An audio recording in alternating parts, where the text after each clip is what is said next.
I'm not the guy that points fingers because in my neighborhood, snitches get stitches. So I don't want to say something, for him to say, to get fined or anything. But it's not respectful. I talked with him at the end. And we, what neighborhood you grew up in?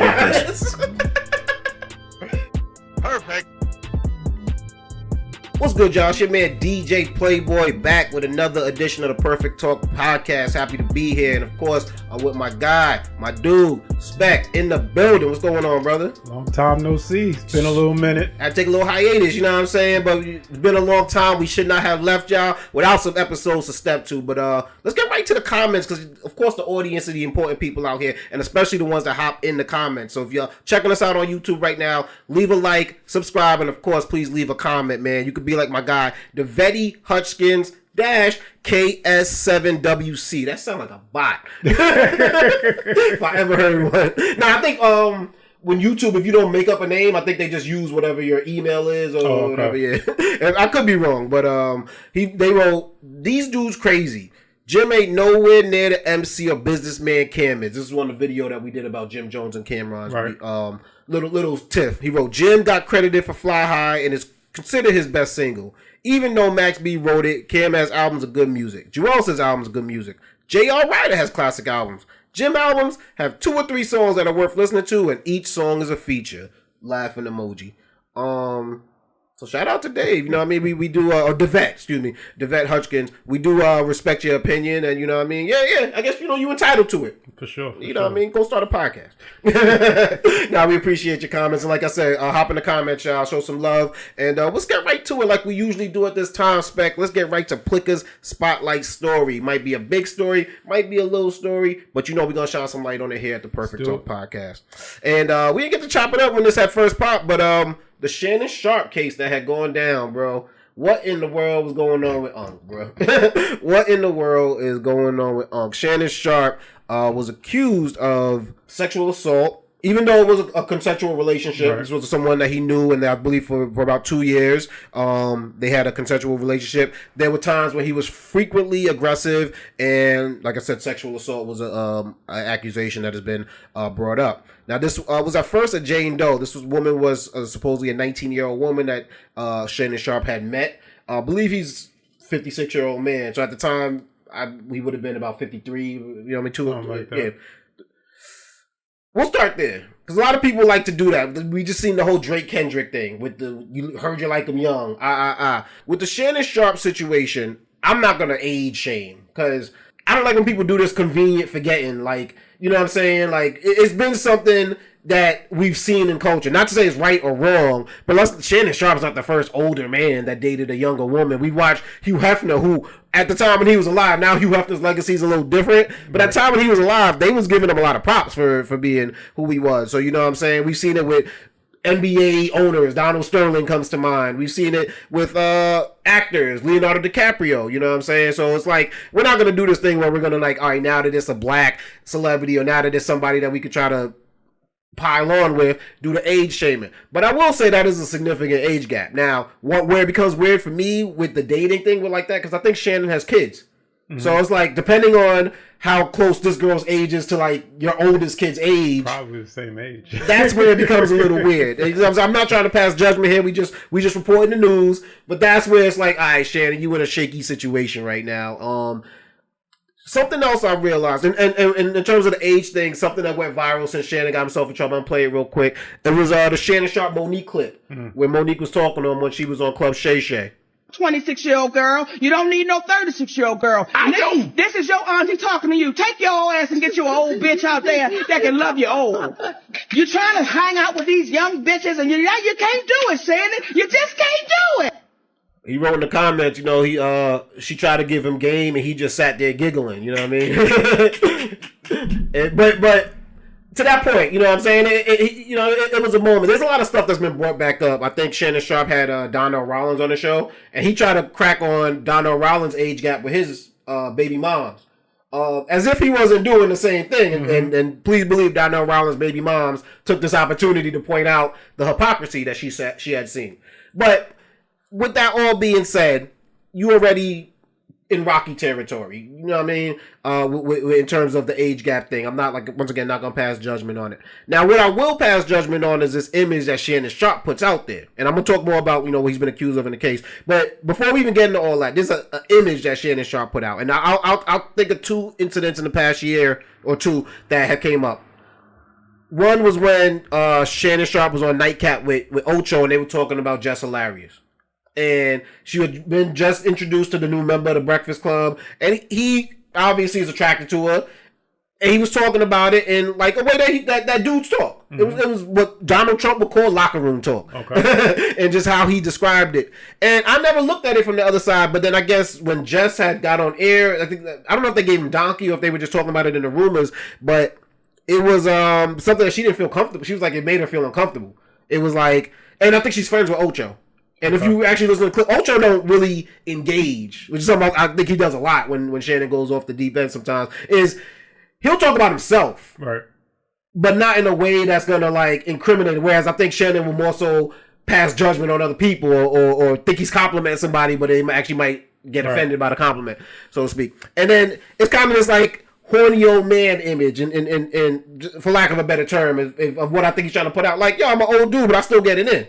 The second incident would be the leak. Sex tape. It wasn't a sex tape. It was an Instagram live. I think he claimed he didn't know it went live, and then people heard the audio. Right? Yeah, he was saying about either giving head or getting whatever. But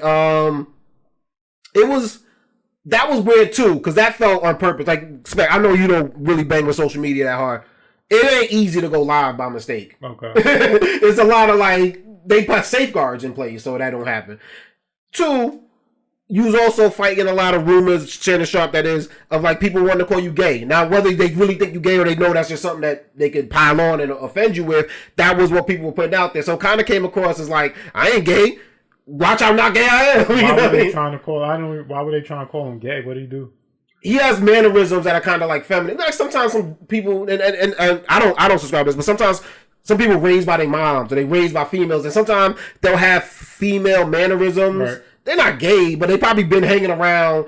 Carl Anthony Towns comes to mind. I've seen a clip of people just taking clips of him. Right. And it's not, he's not gay, he's with Jordan Woods. But some of the times, his reactions to certain things come across as like, oh, we can make fun of that. And that's what the internet wants to do in the case of Shannon Sharpe. Why people don't like Shannon Sharpe, and I'm seeing now with this drama that a lot of people don't like Shannon Sharpe, I don't know. He rubs people the wrong way for some reason. Maybe his success, maybe the fact that he's entered a new field and taken over, and probably every place he goes, he's dominated from athletics to television to now, in the podcasting realm. I don't know. Maybe he just comes across funny and I don't know. I don't know the guy. But for some reason, people do like to make fun of him. So whether it's like, oh, we're going to try to call him gay, we're going to say he looks like, I think Miss Netta was something that was people was saying, which is like a internet celebrity, but it's a woman. You don't like that. You probably don't, you know what I'm saying? Nah, I'm going to show you how manly I am. I'm knocking young boys down. Matter of fact, this recent clip happened, him and Funny Marco getting into it on I don't know if it's Nightcap or Club Shay Shay, and Funny Marco brings up what people say, you look like Miss Netta, and he's like, well, you look like Miss Netta. And they going back and forth, and then you can tell Shannon getting a little like, all right, I might look like this, but he's like, the young girls, and this is a quote, the young girls are still busting it open for me. And I'm like, that sounds crazy.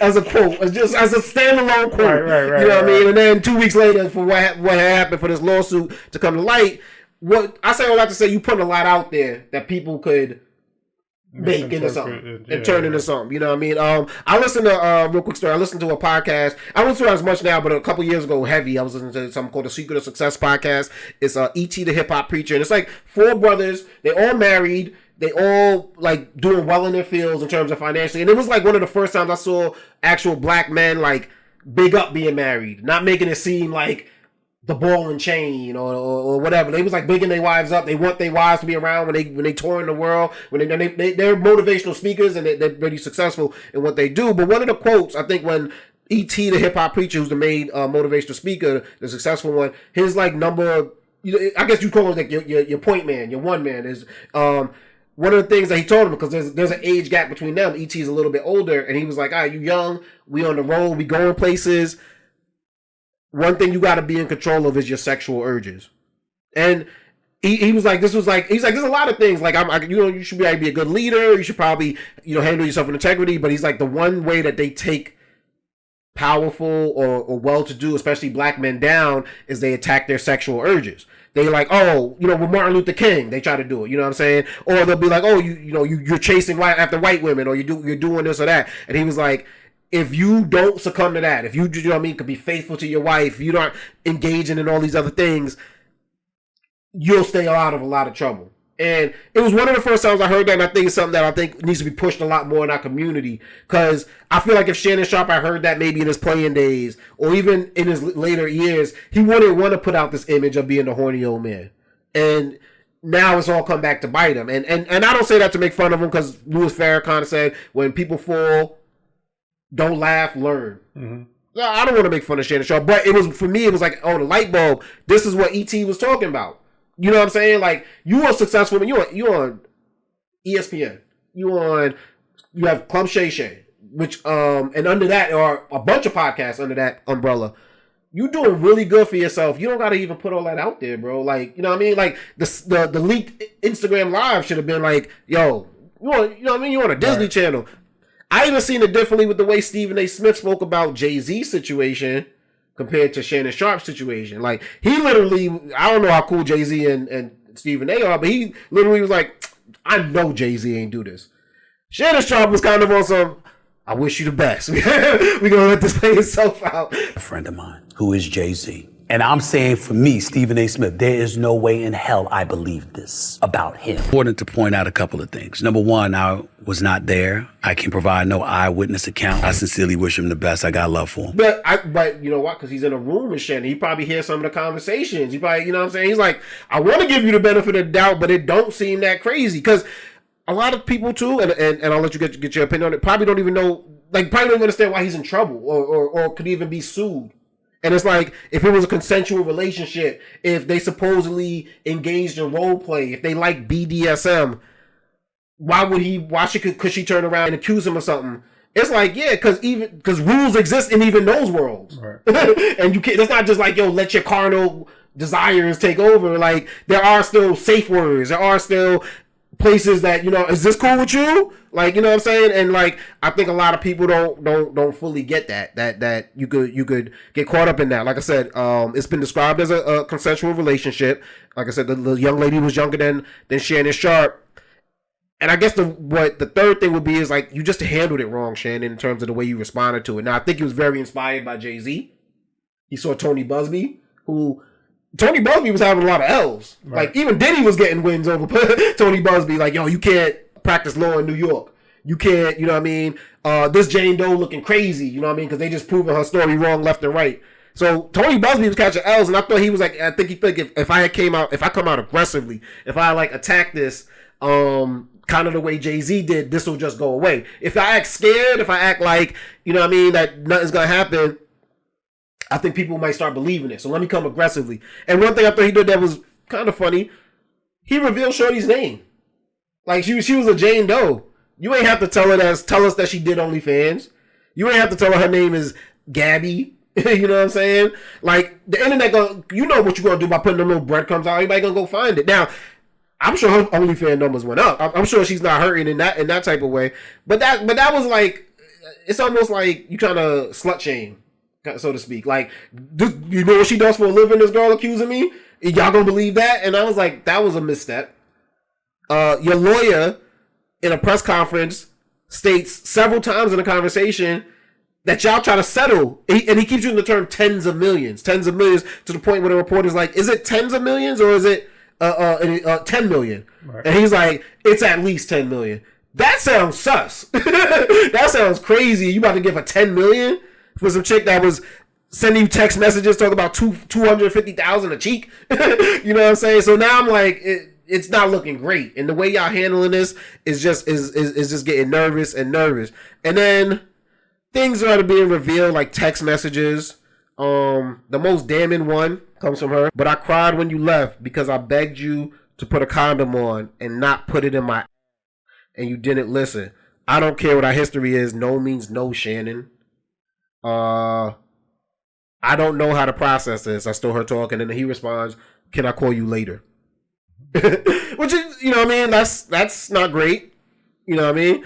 Shannon Sharpe came out with a statement. Family, friends, supporters, and colleagues, I want to speak to you directly and from the heart.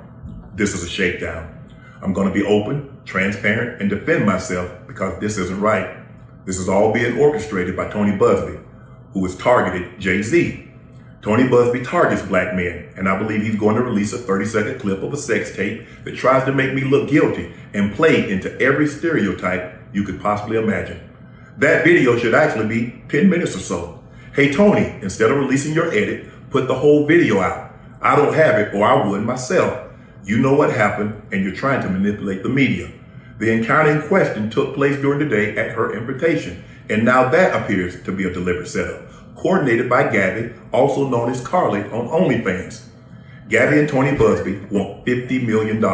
What they're getting is sued for defamation and trying to take me down. My career is all about real talk and honesty. I know my family and fans know exactly what this is about. And I'm going to be out there telling you whatever I need to say, just like I always do. I love all you guys. Thanks.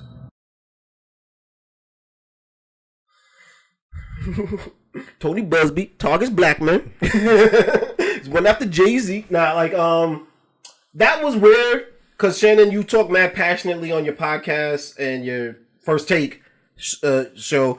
That looked like a red statement. You look like you were reading off a teleprompter. You know what I'm saying? Like, not that you can't. The two things could, you know what I mean, necessarily point to guilt. But it's like, it's hard for me to see you talk passionately. When you're talking about cheeks, you talking with a whole nother vigor than how you just made that statement right there, which felt like a red statement. But I want to get your opinion. My fault. I didn't even like really get to see where your head is at in terms of all this. But when you, at this point, when you saw the text coming out, you saw Gabby's name being revealed, you saw how Shannon Sharpe responded to it. Like, what were you thinking at that point in time, or how were you taking this in? I mean, well, one, I do think it's a shakedown of some sort. Mm-hmm. You know, that's first and foremost, because from my understanding, originally she was only asking for, you know, a couple 100,000 or 50,000 or something, a small number. Mm-hmm. And he turned around and offered the 10, which I don't know why he would do that. But or why she turned it down. Or why she turned it down. Which maybe she knew she had. That doesn't make sense to me. Which tells me in some way, shape, or form, it is a shakedown.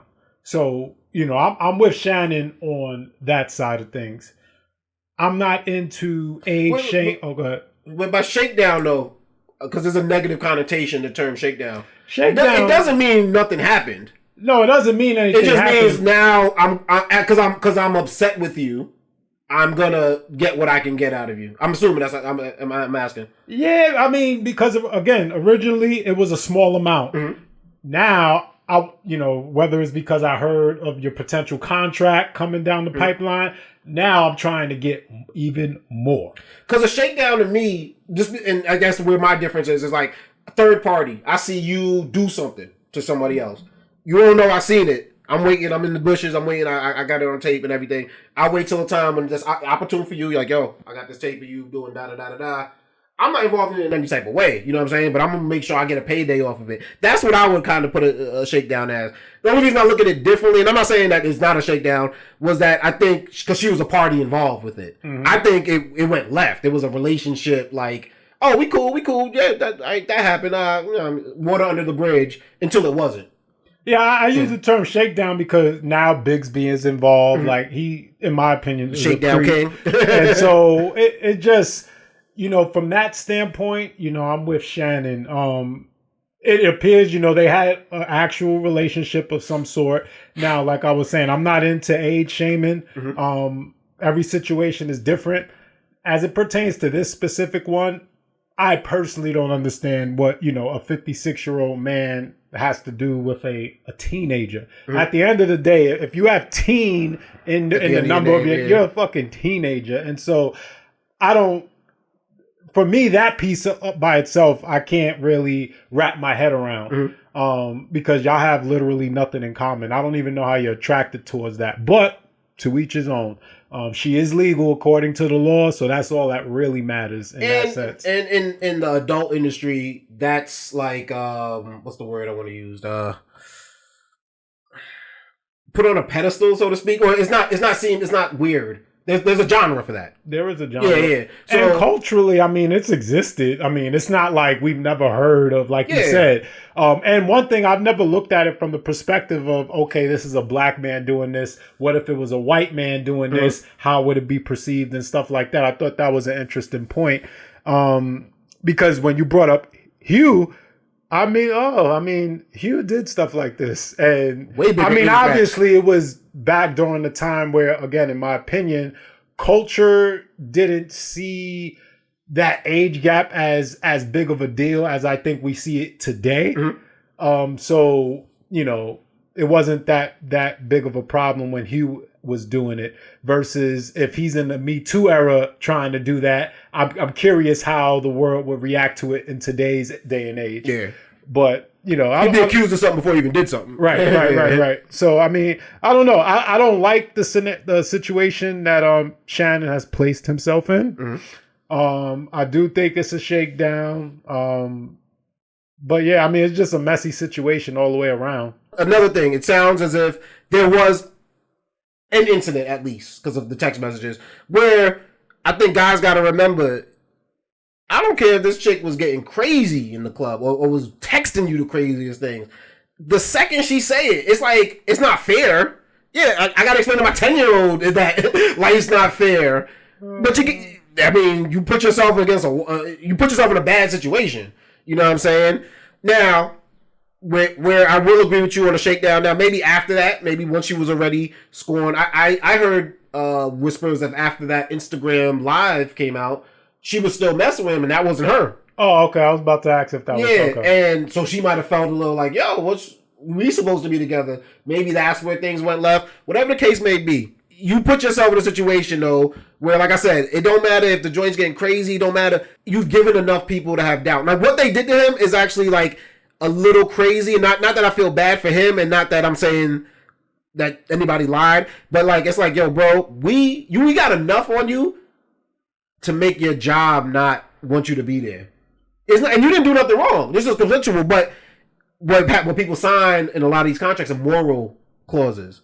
And what a moral clause of people is not that you have to necessarily behave, but you have to know that now the results of your actions, whether it was legal or not illegal, if it's something that's frowned upon, right, now it's like, well, you should have been around better people. You should have operated with different girls.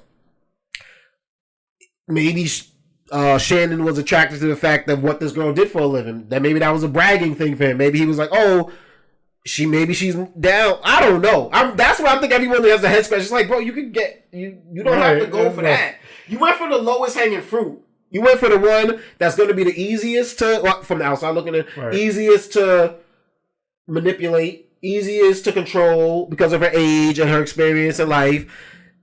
There's a physical difference between you and this person.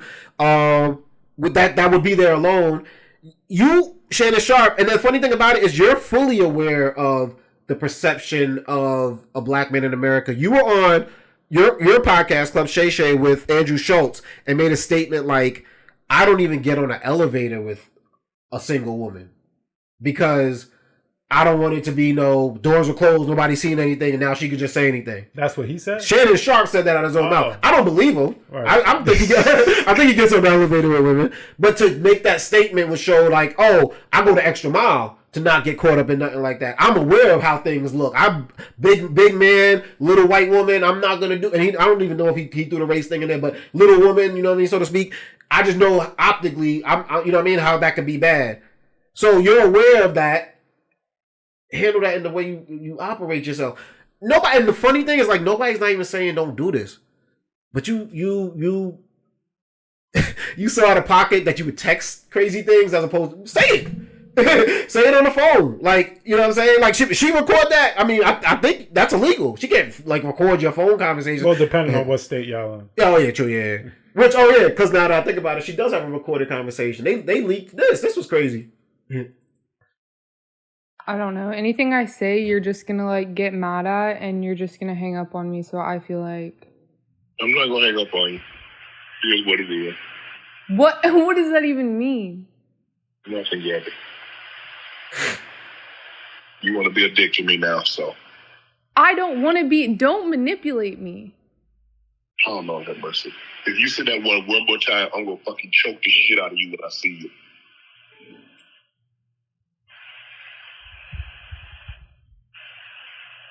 You better say that's AI or something. Okay.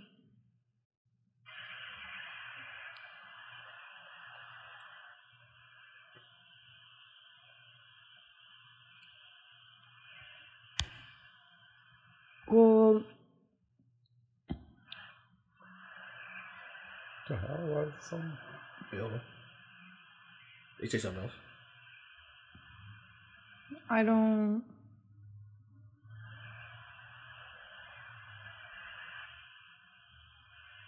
You know what?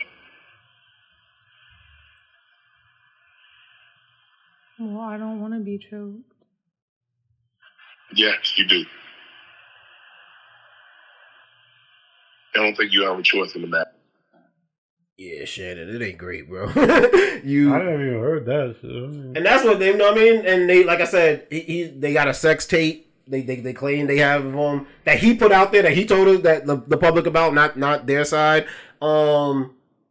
Shorty's been quiet. I haven't heard any statements from her. You know what I'm saying? And like, everything about Shannon has just been moving crazy. I don't know, like, Shannon, you should have known better, bro. You should have figured this out way before it got to the public. You should have you shouldn't have even been moving like this. It's just a silly way to be moving. Like, and then this was the craziest part. Finally, like, it was going back and forth. Was he going to be on ESPN? Was he going to be let off?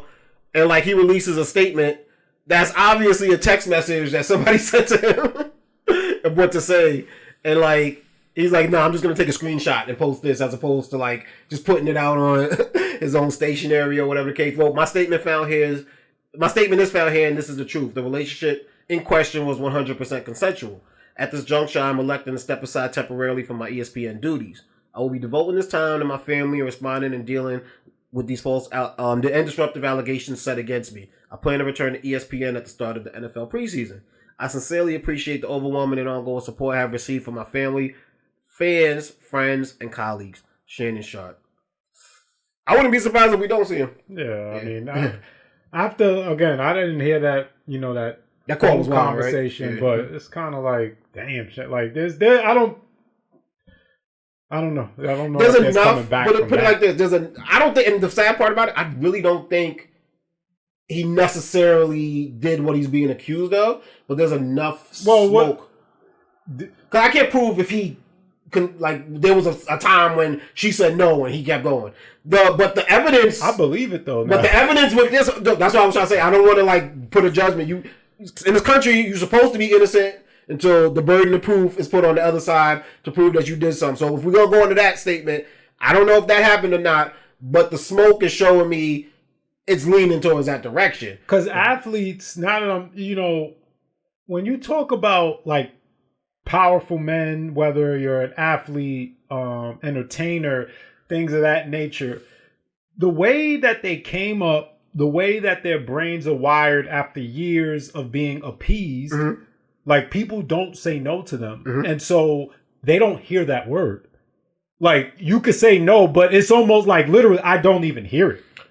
Yeah, and I believe that's the psyche of a powerful man, athlete, entertainer, whatever the case. Billionaire. Yeah. Once you're not told no very often, you probably hear no as I can turn that into a yes. Yes. Yeah. Or just don't hear it at all. Yeah. And so I believe she may have said that. And I mean, my dick is already hard. At that point, as a man, you don't even think straight. Right? Yeah. Take away the status, the entertainer, your penis is hard. You're not even thinking clearly at that point. Yeah. So post-nut clarity, they call it right afterward. Yeah. I do believe her in that sense. And I mean, yeah, I mean, not great, Shannon. Learn from it. Like I said, learn from it. Learn how to handle yourselves. Learn the image that you put out there.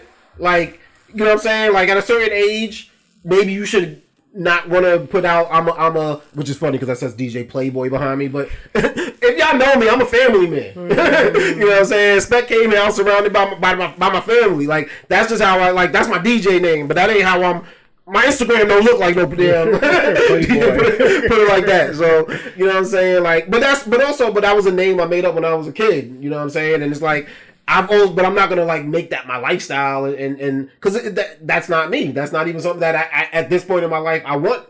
I don't even know how you juggle that. You know what I'm saying? So it's like, yeah. But he probably lives like a bachelor at the end of the day. And so that, hey. You know who's going through it too? Bill Belichick. He's got a younger lady, and for a couple months, people were just making jokes. Right.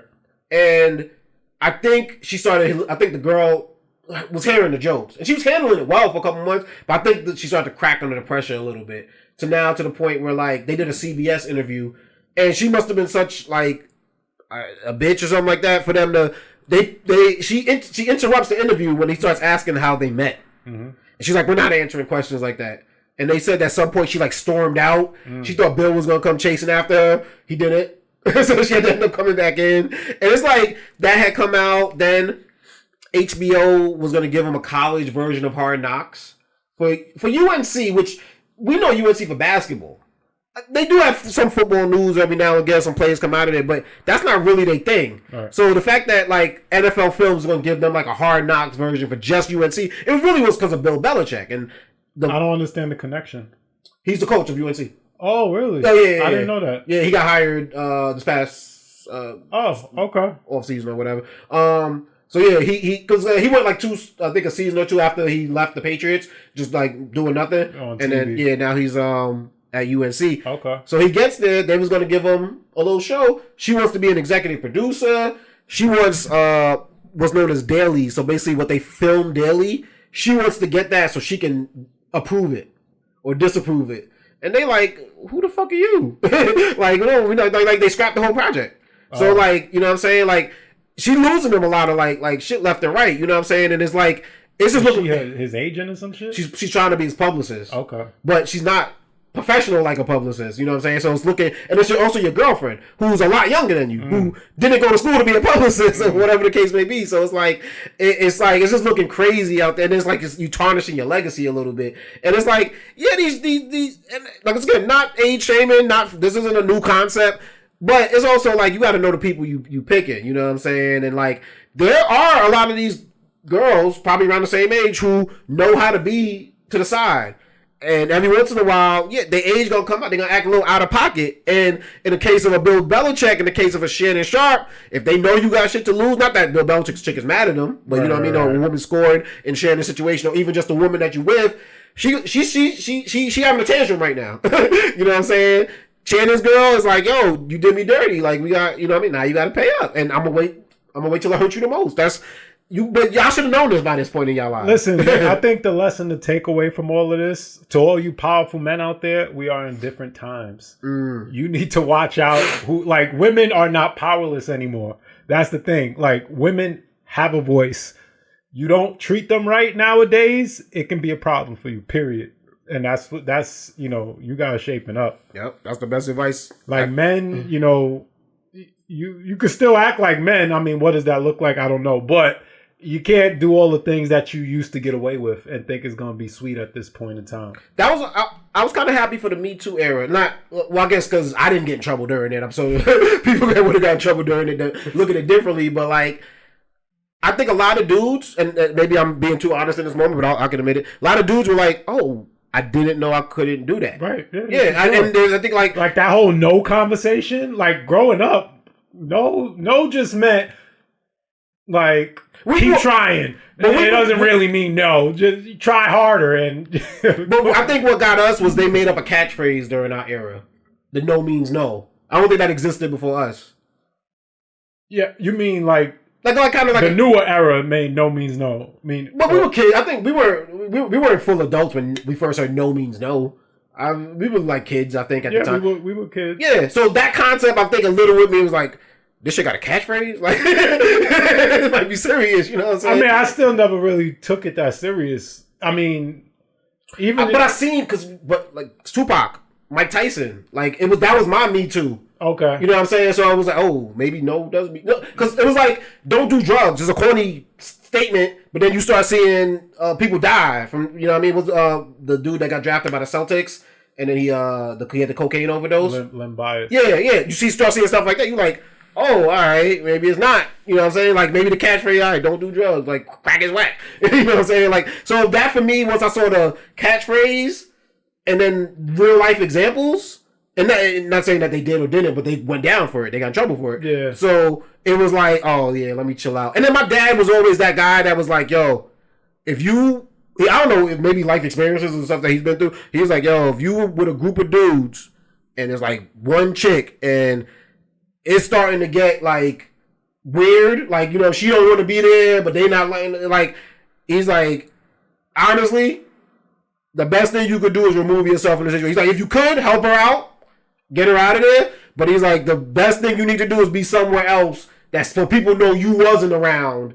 That type of that type of vibe. Like even like he's like also catch on to it early. Right. See, like, you know what I mean? Don't get caught up in like, because I tell my kid now, somebody might be like, oh, such and such was talking, or such and such took the thing over there, and it's like, if you're in that group and if you're a part of such and such, whether you did it or not, you going down with it. Yeah. And my dad was always like big on pushing that, so it wasn't even as more. And I also got moms, I got a sister, so it was like not only just respect for females, but it was like, oh, it could be, oh, they could flip it on you. You know what I mean? Like, all right, let me not. And with that being said, I was a wild boy still. As a kid, you met me as a wild boy. Yeah. You know what I'm saying? So it was like, it just took a little bit of like the grace of God to not get caught up, and then also be like, oh, that could have went left. Looking back and reflecting, that could have went left. And you see other people still going down, and it's like, all right, yeah. You know what I mean? Bill Cosby to this, might not think he did nothing wrong. Right.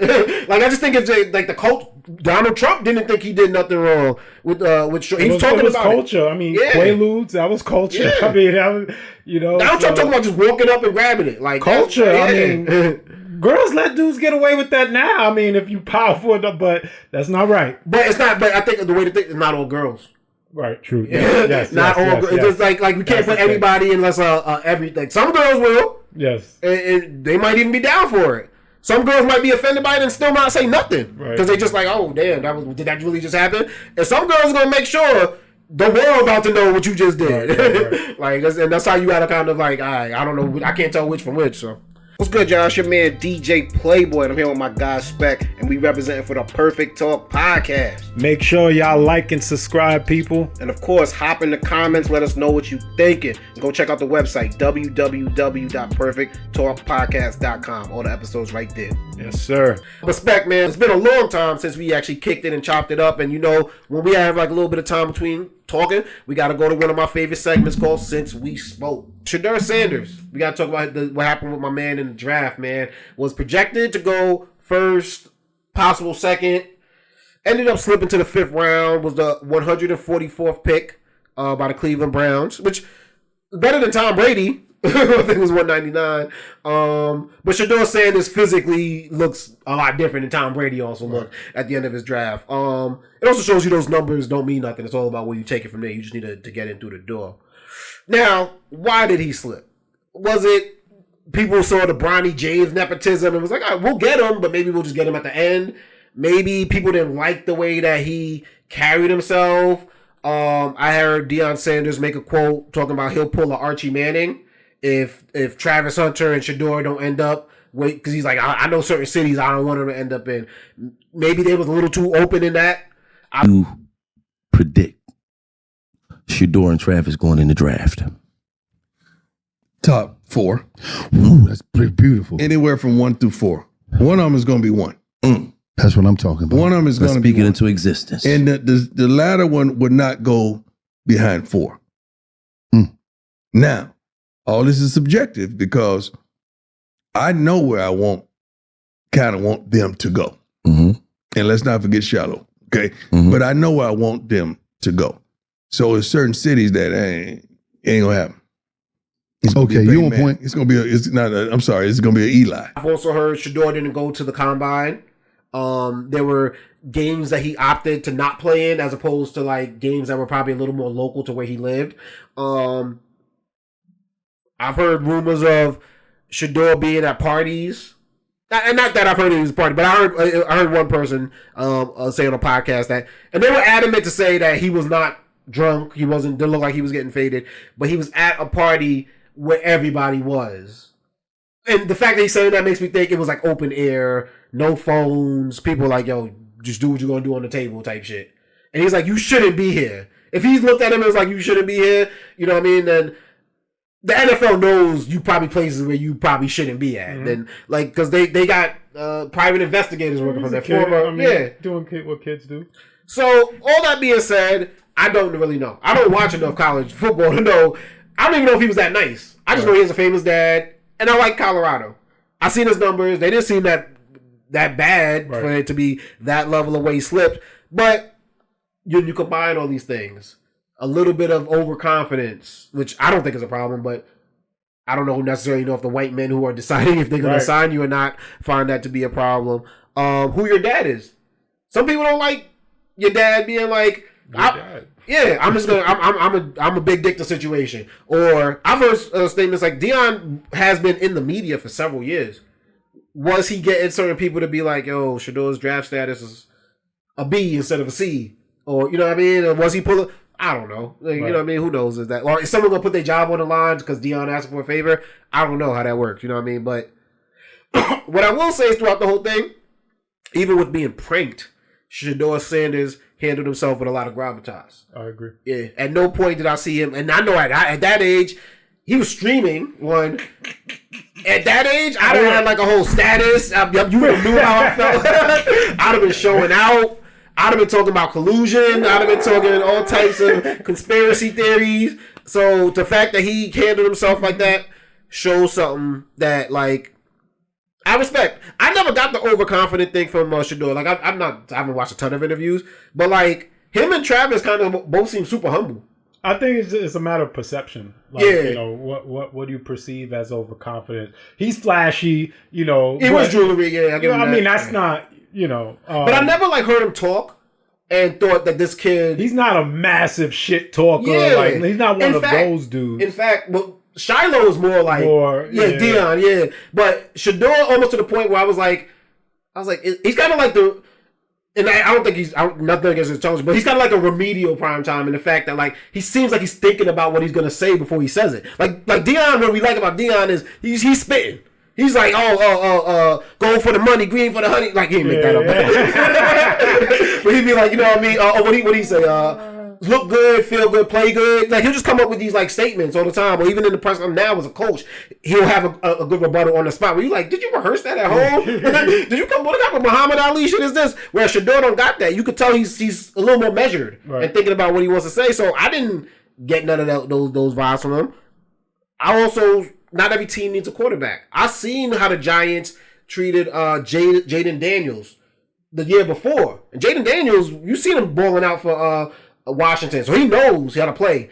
But they was like kind of like pop quizzing him on the spot. Like, all right, if we do this package, which guy is going to be the wingman? Which guy is going to be the end, the flanker? Which guy is going to be the da-da-da? And if it's fast, and I've heard Shedeur got caught up in the Giants interview, and they were like, did you really prepare for this? Did you study for this? And there was kind of like a tension that was between them at that point. He also might not have wanted to go to New York. Right. You know what I'm saying? Like, it's not like the Giants are killing shit right now. So it is what it is. What do you think about the whole thing though, watching the as it going on? And I mean, I was, again, I don't follow college football like that, but I was surprised at, you know, how far he dropped. Because, you know, I did watch a few games and he's talented, right? He's not a scrub at all. So based on his numbers and what he was able to do throughout the season, it did not make sense to me where he dropped, you know, to the 5th round. The only thing that does make sense is everything you just named, you know, combined, you know, who his father is. Does a team want all of this attention? Because at the end of the day, because of who he is, wherever he goes, there will be attention that follows him, period. Right? And it's not going to always be about his skill set. You know, people are going to want to see, you know, what he does, what he says, how he reacts, all of these things. And, you know, teams at the end of the day, unless you're some generational talent, they don't want to deal with the circus that comes along with that at the end of the day. Or your dad making a press conference based off of my press conference, like, his press conference is bigger than mine. Right, exactly. Like those teams don't, at the end of the day, don't want that. Unless, again, if you're a generational talent, they'll deal with it. But if you're not, which he's not a generational talent. They're not gonna. They ain't with it. So I get it. But I was surprised. And then it seemed like once Donald Trump came out and made that statement, I'm like, which I was surprised about that he came out. But now let's check out the prank, which it sucked that it happened, but it was kind of funny. The prank was effed up. From a college standpoint, it was funny. Oh yeah. Outside of college, that was effed up. Like it's effed up regardless, because that's what these kids are waiting for this moment. You know what I'm saying? Yeah. Mickey Loomis here, GM of the Saints. How you doing? Good. How are you, man? Good. Been waiting on you. Yeah, we have. It's been a long wait, man. No, for sure. We're gonna take you with our next pick right here, man. Yeah. Yes, sir. Let's be legendary. Oh shit, the video cut off. But there was a part where he says, you just gonna have to wait a little longer. And then Shedeur's like, what do you mean by wait a little longer? And somebody was like, well, he was talking to you. Why are you asking us?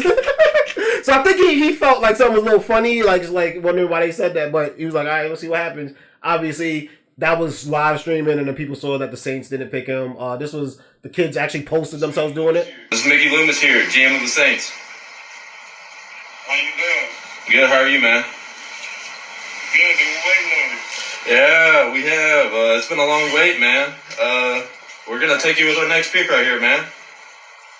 Let's be legendary. Hey, but you're gonna have to wait a little bit longer, man. Sorry about that.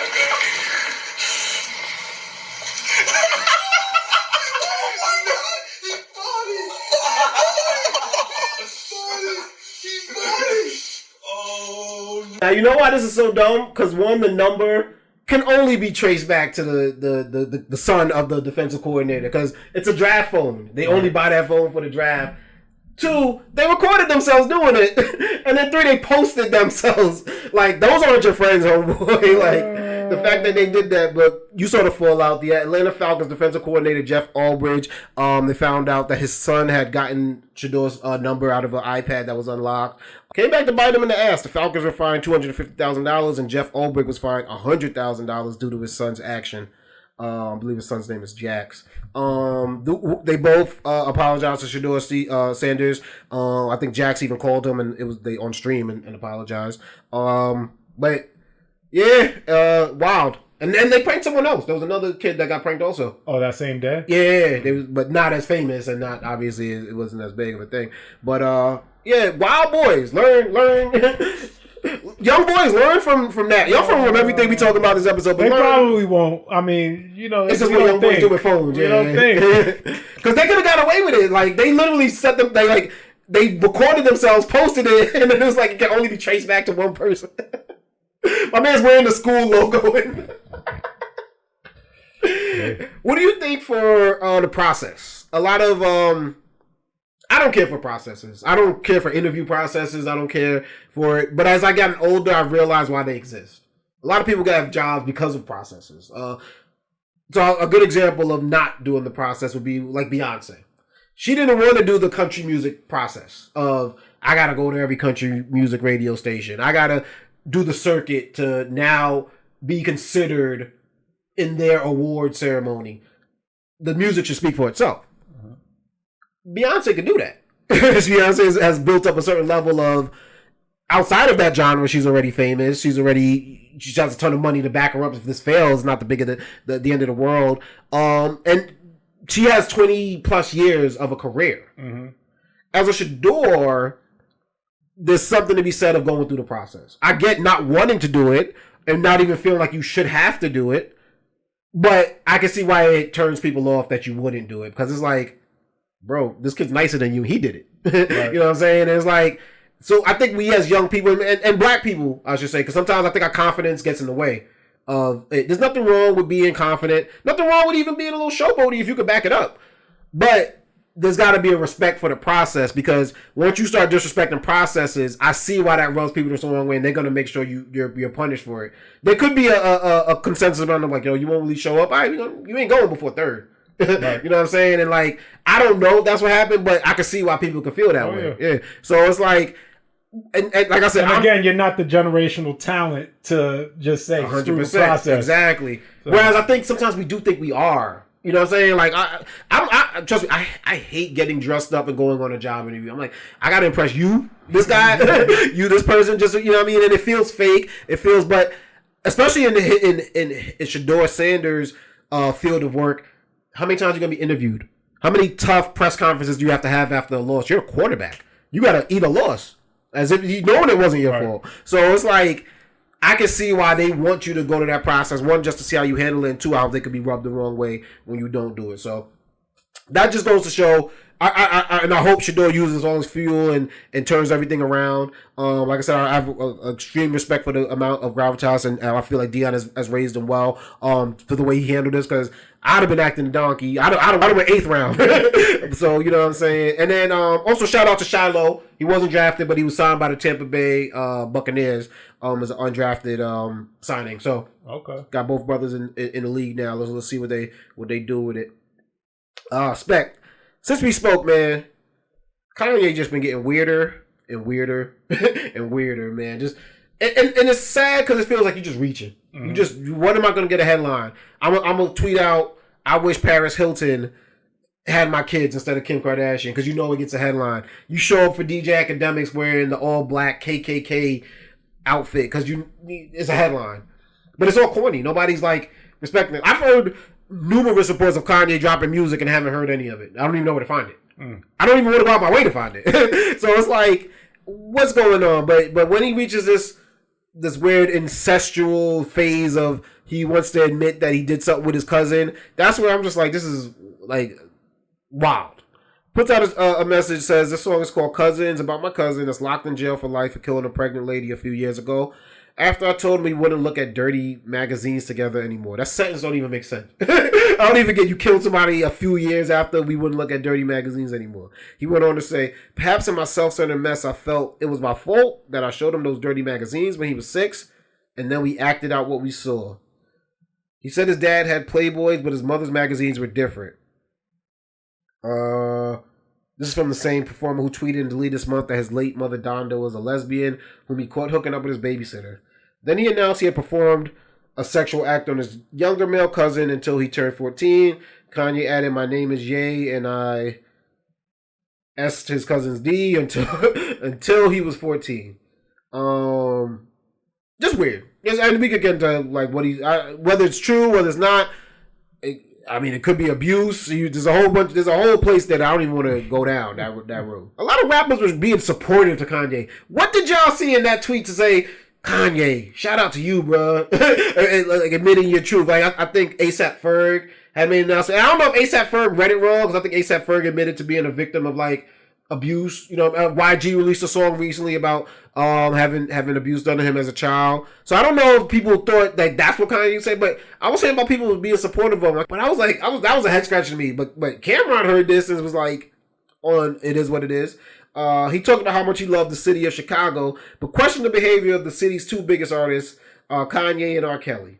The quote was, I'm not saying nothing about the city of Chicago, but two of the biggest stars ever. It's some molestation, nasty peeing on bitches. There's a lot of shit going on with two of the biggest superstars ever. I don't know what was going on up there like that. Y'all putting a stain on a good city. Kanye, obviously being an attention hound, sees that and was like, how Cam say I'm doing anything bad for Chicago? Chicago loves me. I love Cam. It's niggas like you that had me shook to release the song, but I ain't scared of y'all type of niggas. And thank you for making Dipset. You're a god.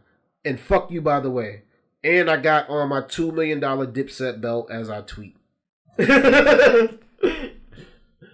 Also, to which Camron and Mace, when they got back on their show, they dropped this video. I have a talk with him. I have to have a talk with him. All right, so we not disowning him. Nah, I'm not just yet. Not just yet. All right.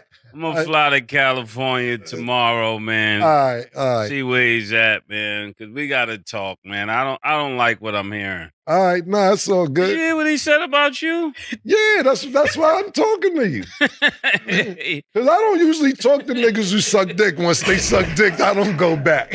I don't go back and forth once you admit you suck dick. That's just me. That's what Now I'm trying. that part ain't my son. That's what I'm trying to figure out. That's what I'm trying to figure out. What are we doing? That's what I'm asking. Because if you giving him a pass, I can't give him no pass. I'm not going back and forth. I didn't hear all that, but we talked about it last week. Yeah, I gotta walk away. Yeah, like that's what the whole thing was about. I was just like, I didn't know if I know how you stand on business. I didn't know if we had it was what's it called, the intervention. If you was gonna have an I was trying to have the intervention, but I can't stand. All right, it might have been a phase.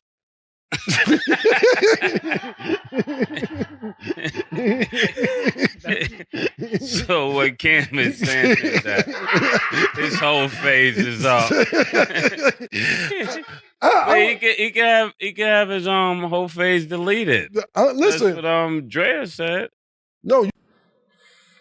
Yeah, man. You know what's fucked up? Isn't Kanye's cousin is like sitting in jail right now? I gotta deal with this shit.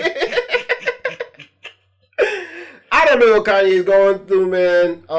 He said that I think the most recent thing he said, he's not bipolar, he's autistic. Which I don't like this adult, like, self-diagnosing of autism that people have been doing lately. That's weird. But if he does suffer from bipolar, which I think he does from the behavior I see, I'm a weird, like, I don't feel bad for it, but I've been around people that have suffered from that same thing. And it's a very weird disease or disorder that, like, makes you act like a dick. And it's very hard for people to feel bad for someone that's acting like a dick. But you also, the people I think that do act the worst are people that are unmedicated. Right. And whatever your reason might be to be unmedicated, whether that's your personal decision, but you got to take the judgment that comes with the behavior. But I don't know what type. Where does Kanye go from here? Like, you gotta keep saying wild shit. I mean, at this point, there's no correcting. I mean. And shout out to people who still rock Yeezys and still think they're with like no shame. Like I think they separated. They have to. Like they can't. The fashion, I guess. I still see people rocking the shoes to this day, and I'm just like the wilder thing he says. People have still rock this shit. So the man's still making money off of fashion. This has nothing to do with my fashion. Apparently not. You can say whatever the fuck he wants. Yeah. These red sneakers are fire. Spec, yo. You know what? No, but you know what? That's true. Because you wouldn't care if Versace was gay. Right. People made whole songs about it, right? So yeah, you're right about that. Yeah, I guess. Yeah. Separate the fashion from the artist. Spec, we're gonna move on to my favorite segment here on the Perfect Talk podcast, and it's called Have You Heard? It's where I hear a couple of headlines that happen in the news, and we bring them here to the table to see if Spec has heard. Spec, do you see Trump herb Jeff Bezos? Jeff Bezos thought he was going to be cute on Amazon, and they were going to put prices of products. But next to what they are charging you, they were going to show exactly what the price would be, what the price is now with the tariffs on it. So before and after kind of effect that would have you kind of be like, damn, this administration. And Punchbowl News first recorded that Amazon will display how much items cost is derived from tariffs right next to the product's total listed price. The move could directly illustrate to American consumers how Trump's tariffs are affecting the cost of goods. Trump has slapped a 145% tariff on imports from China and a 10% minimum tax on all other countries. Once news hit the administration that this was happening, Trump said he had to make a phone call. And he was like, Jeff Bezos was very nice. He was terrific. He solved the problem very quickly. Good guy. What's going on with these tariffs, man? What is happening, bro? Like, I'm really holding on to hope. Like, this is a bargaining tool, negotiation tool. Like, one thing we can say about Donald Trump, love him or hate him, is the guy makes deals. Real estate deals, television deals, whatever the case may be. So, and from what I've learned about the tariffs, America was getting jerked. We were have tariffs placed on our products sold in other places, but people kind of had carte blanche to do it here. That's why companies were going to these other countries, having it manufactured there, and they're saying we needed a correction in a lot of places. Immigration, and and you could say the economically with these imports export situation that's going on. The way that you're going about it is unorthodox and it's causing a lot of chaos. One, obviously we see what's going on with immigration. Mistakes are being made. Kids are being separated from their families. And in the import-export side of things, the market is affected by this. People are kind of scared. They don't know what's going on. Temu said they're not shipping products out of China no more. Like, they American-based manufacturers are what they're focusing on in the time being until this is sorted out. But it's obviously affecting way more than Temu and Shein. Right. We got, car manufacturers have tariffs on them. Your cell phone, your computer, your clothes, which I think is one of the biggest things. And we don't make nothing here. We don't make a damn thing here. So it's like, I'm hoping that it's a bargaining tool. I've heard on Friday that China said they're willing to negotiate. They just take that 145 off first. So they're both trying to big dick each other and somebody's, but I think it's a good place because it's not like China could survive without American consumerism. And American consumerism it works both ways. Yeah, that's what I'm saying. Yeah. It's a symbiotic relationship. It's not like they can just be like, all right, well, I guess y'all ain't gonna get these because y'all ain't eating if we don't get it. And y'all need our consumerism and our greed and all that nonsense to feel like we need the newest thing and the best, the nicest thing and the biggest, shiniest thing to fuel the market. So we both need to come to the table and figure this out. That's why I'm not really worried because I kind of see how Trump do things. He like, I'm gonna shake things up, but my man making money. Like, you know what I'm saying? Like, I heard his net worth is going up at least a couple bill since the election. So, you know what I mean? And I don't know if that's through his Donald Trump, the stock or whatever the case may be, but I'm not necessarily gonna just, I think last term, I went into it with this, he don't know what he's doing, da-da-da-da-da. But then if you look at it at the end of it, I was like, now COVID is a big thing, so we're not just gonna act like it's not. But take away COVID, it wasn't that bad of a run. People made money, you know what I'm saying? Not even, I'm not talking about a stimulus check, like people giving money, like people's stocks, you know what I'm saying? We're doing fairly good. Businesses were doing good. We didn't get no new wars. It wasn't like the world was acting crazy. So if we want to give it a grade, I'm gonna say, not a grade, but we're gonna look at it. It's not that hard for me to go into it with at least a little bit of like optimism. Now, I'm not going to be like, give my full support because nobody knows the plan. Nobody knows what's going on. And we've seen dumb stuff happen already. But I think we know what the plan is. We say we don't know what the outcome is because we're not future tellers. Mm-hmm. But like you said, all this is it's about bargaining, right? In his mind, these tariffs aren't going to exist for 4 years. Mm-hmm. They were never intended to be a permanent thing. Only thing they were intended to do was to get people to the table to talk so we can fix this mess. Which it has for some countries. What he perceived to be a mess. Mm-hmm. Like you said, we were getting dicked around with certain things for sure. Yeah. And so that's all this was intended to do. And, he was up front. Americans' pockets may be hurting up front, which they are going to be throughout this process. The question that only remains is how long will this last? Yeah. Not what the purpose is, not if this is a bargain, because we know all it was never meant to be permanent. So it's just about how long will this last, and only time is going to tell. With everything that Trump is doing, none of these things were really meant. Like, he knew there were going to be court challenges to 80% of the things executive orders that he threw out there. But the purpose is, let's get these things challenged because nobody else has challenged them. Let's see where this goes. Which, love him or hate him, you got to get props. At least for bucking the system. So I hate giving them props too. Yeah. But I'm like, sometimes you gotta shake things up a little. Maybe this is how politics might move from now on. That's all this is about. Yeah. And so super unconventional. Mm-hmm. But we'll see. Yeah. See what it. And I think, and I don't know the blueprint. I'm not gonna even pretend to. But I think there's a way. That's why I don't also get mad when I hear a lot of these things. This is what we voted for. Like, people who say, "Oh, we didn't vote for." Yes, you did. Like, he said he was going to do most of these things. Whether you guys believed him or not is a whole nother story, right? Because politicians lie all the time. Yeah.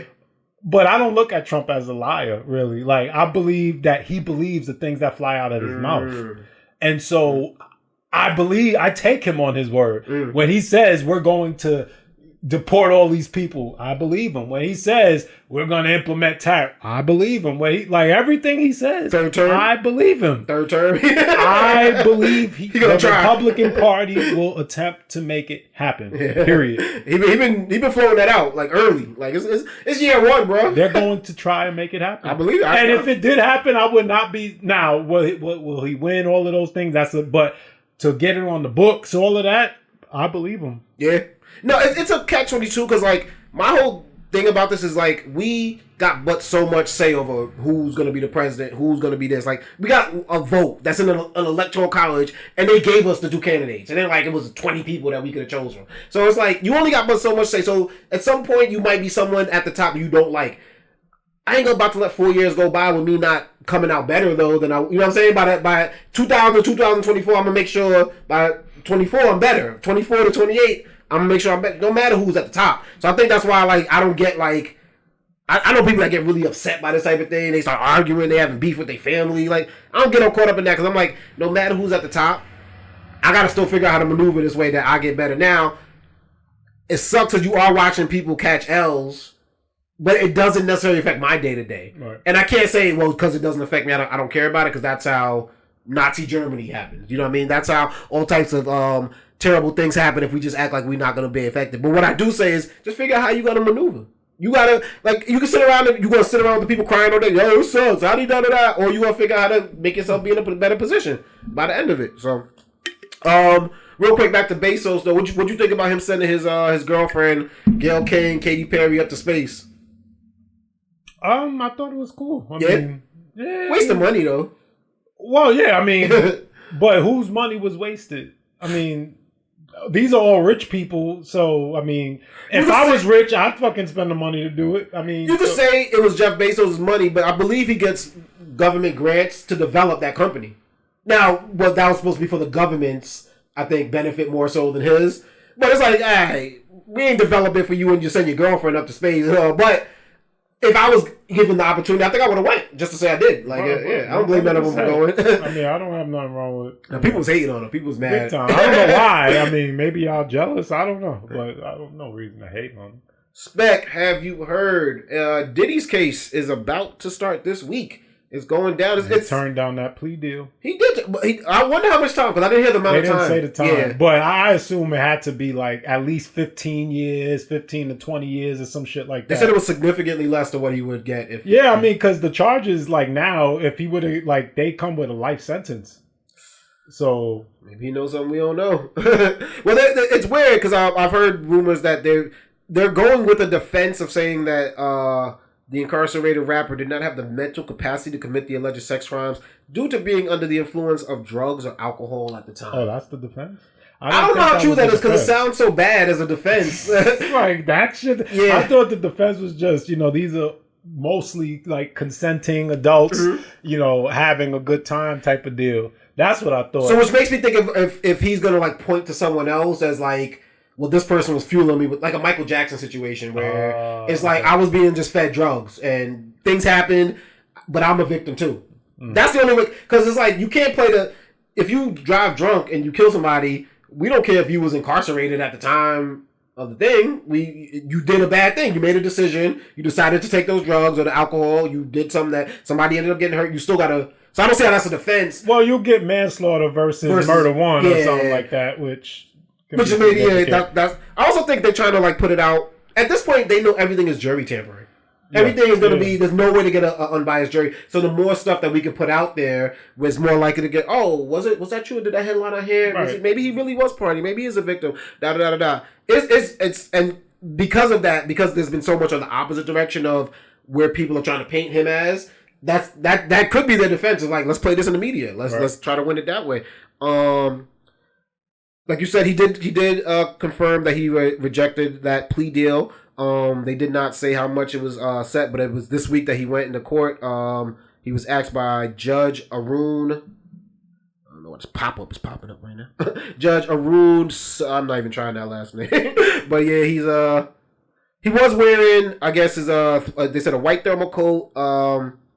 Olive colored clothing, which is the prison green stuff. But he was given permission to wear street clothes in this case, which it paints an image of whether you were there in the county stuff as opposed to a suit. And he added one new lawyer this week, I believe.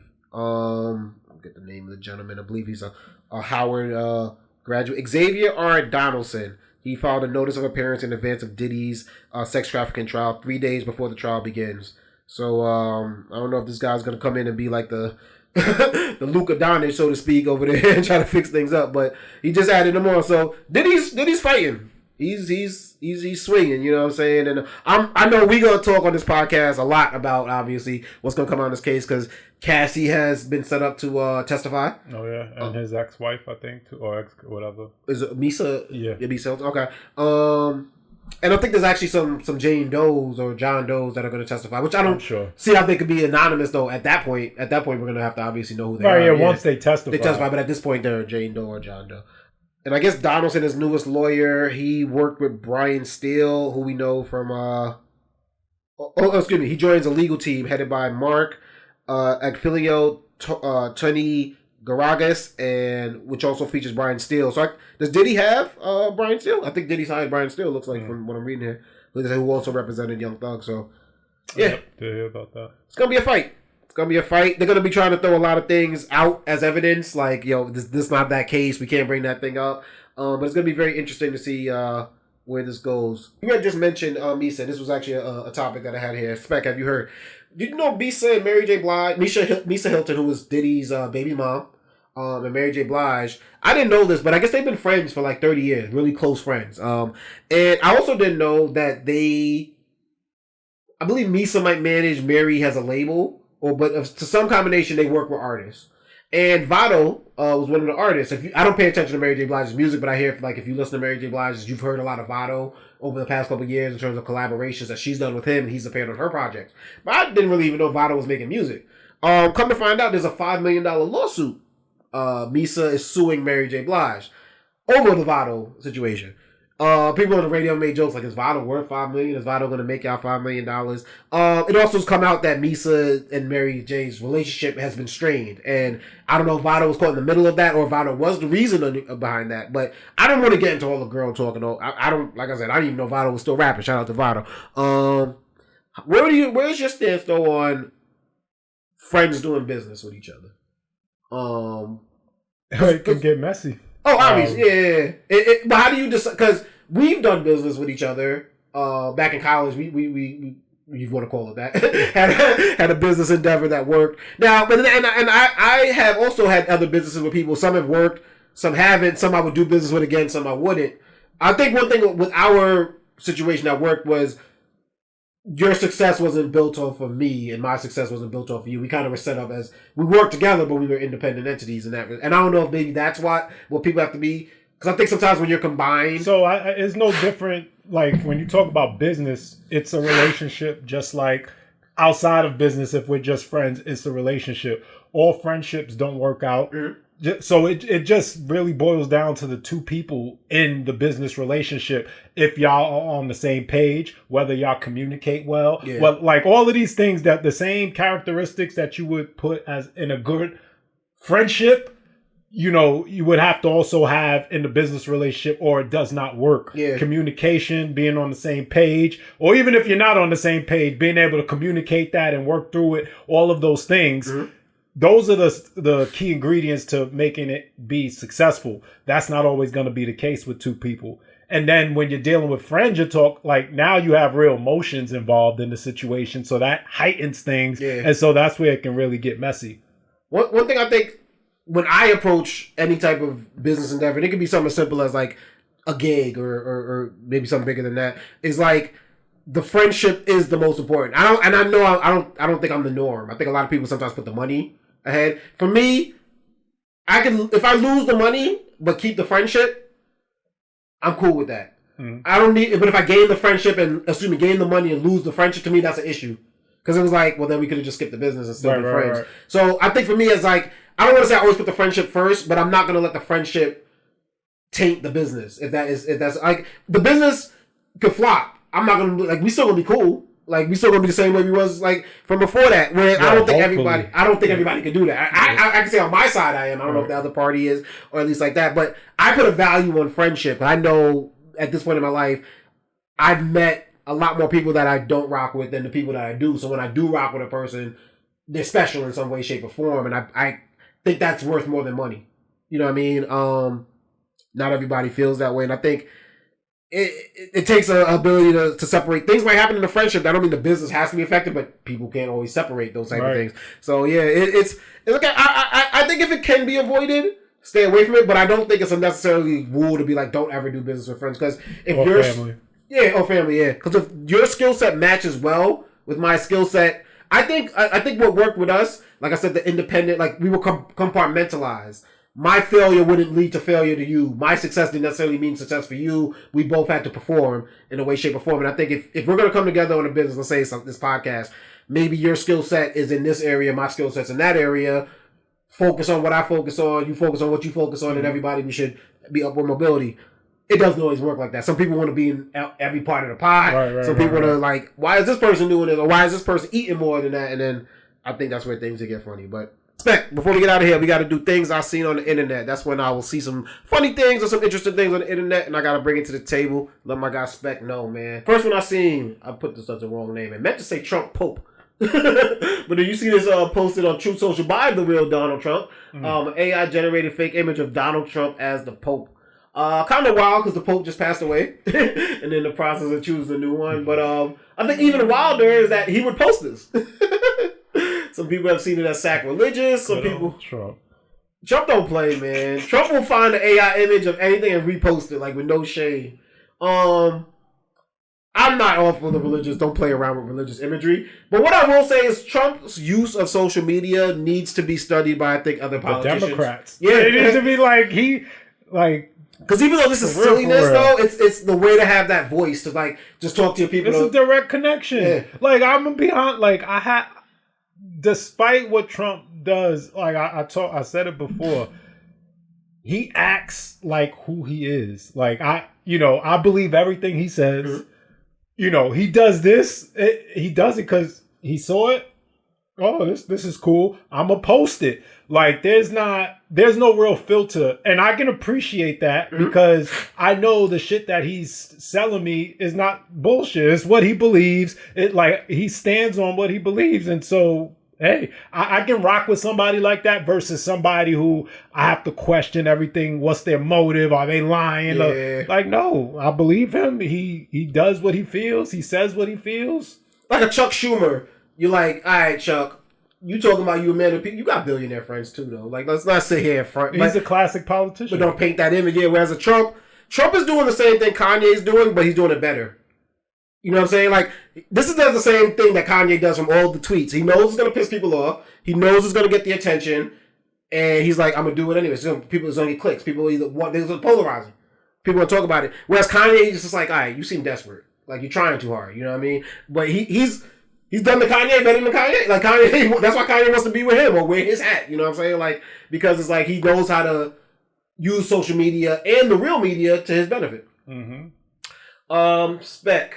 Things I've seen on the internet. NBA playoffs. Giannis Antetokounmpo and the Bucks. Got my Bucks shirt on right now. Bucks have been eliminated by the Pacers. And this has been like a little like I don't call it a beef, but like a little rivalry that's been going on since the first in-season tournament. I believe like it was getting a little chippy back then, and obviously still is carried on. But they've been eliminated, and this is Giannis talking in the press conference. I thought he had a funny quote here. Having a fan, which at the moment I thought he was a fan, but then I realized he was Tyrese' son, which I love. Tyrese, I think, is a great competitor. He was his dad, sorry. Coming in the floor and showing me his son a towel with his face. This is what we do. This is what we effing do. This the F we do. This. I feel like that's very, very disrespectful. Having somebody's dad, which I'm happy for him, and I'm happy for his son, and I'm happy that he's happy for his son. That's how you're supposed to feel. But coming to me and disrespecting me and cursing at me, I think is totally unacceptable. Totally unacceptable. Okay? And I'm I'm not the guy that points fingers because in my neighborhood, snitches get stitches. So I don't want to say something, for him to say to get fined or anything. But it's not respectful. I talked with him at the end, and we What neighborhood you grew up in? He just want to throw that in there some way, shape, or form. He's like, in my neighborhood. Okay, y'all. That got crazy though. I mean, I get why that happened, like that little altercation at the end, because it was a buzzer beater, right? Like, or I think Haliburton hit it in the last second, so I can see why the emotions were still turned up. How'd you feel about Haliburton's dad doing that? Like, that's a little wild. No, it is. I mean, I didn't expect the consequence because they banned him lifetime, right? No. Yeah, they banned him lifetime. Now he's not allowed to come because in my head I'm like, that's not no championship game where your family be coming on the court. I was like, how do you even get on the court? So he overstepped boundaries by doing that. Period. And so lifetime ban. The lifetime ban. But they'll appeal maybe. Your son in the NBA. Your son's an NBA superstar. Yeah, but the way teams are going about that, they can appeal. You don't think maybe like no court side, like you can't be close to the court. But you don't think he could get his dad like home game box? I don't know. I guess they'd have to be on the NBA's. I don't know, but if he's not humble about it, which I heard Haliburton did apologize and the dad apologized. So we'll see. Yeah, I think a lifetime ban is crazy. That's Donald Sterling. You gotta get the Donald Sterling treatment. No, but it could have went left. Yeah, he could have been John Moran's dad. You know what I'm saying? Like, what was he trying to fight? Shannon Sharpe, right? You know what I'm saying? Remember they had to break that up? Yeah. So I was like, yeah, I get that. But at least those are two fans. Right. This is an actual player, so I see why that has to be treated like a little bit serious. Yeah, you shouldn't be.